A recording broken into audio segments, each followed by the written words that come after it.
Hey there, this is Sam Astaroth doing an interview for Emmy Media. Thanks for having me.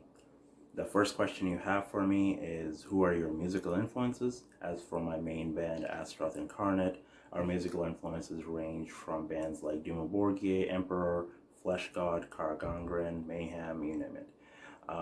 There's a variety of bands that we're influenced by. As for myself, same goes. I enjoy anything from rap artists like Hobson, DMX, industrial artists like Rob Zombies, like Cyclone 9, some gothic artists like Lacuna Coil, Lord of the Lost, as well as some Japanese artists like Darren Gray or The Gazette, and just about any artist in between like Ghostmane, AFI, System of a Down, Bjork, Diane Ward, Akercocke. I pretty much grew up with a variety of different type of music, so anything from Michael Jackson all the way down to the, your most brutal band you can think of. I'll probably like it as long as it fits my ear.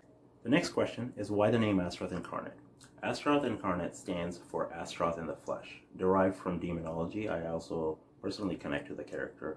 My birthday is August 16th, and Astaroth is depicted from the 16th century, and his strongest month against humans is August. Besides that, I also have grown up as a pro gamer before getting into doing band stuff, and I always played Soul Calibur, and I always used Astaroth. Coincidence? Who knows?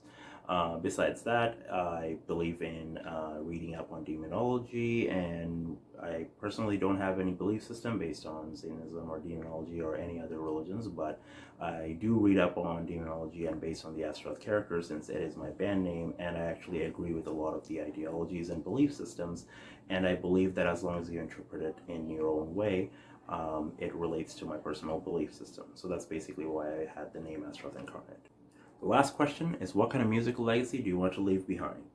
I would say that I always write music that's honest from the heart, and I write exactly what I want to write. I don't compromise, and if I had to leave any sort of musical legacy, it would be to leave a strong musical history where I can express various emotions that I have gone through and experiences that I have felt, and maybe somebody else will connect with that, and maybe it'll empower them to think of that, think of a different time in their life that maybe they can relate a song to, and maybe they'll have a purpose, and maybe they'll find an answer through listening to my music.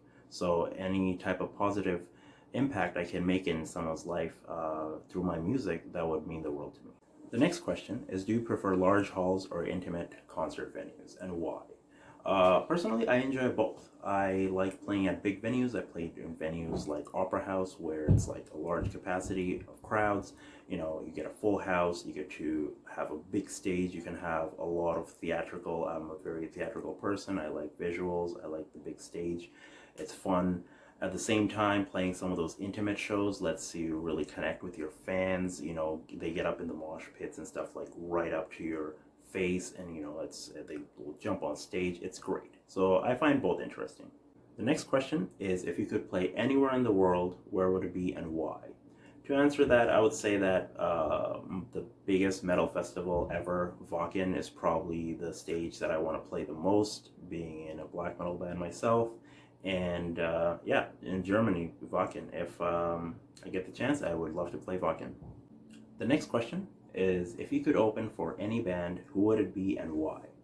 As much as we're an extreme metal band, and it would be awesome to open for any of the black metal, death metal, or extreme metal artists, personally, for me, my biggest idol is King Diamond, and if I actually had an opportunity to open for someone and I could just get my wish, I would love to be able to open for the King.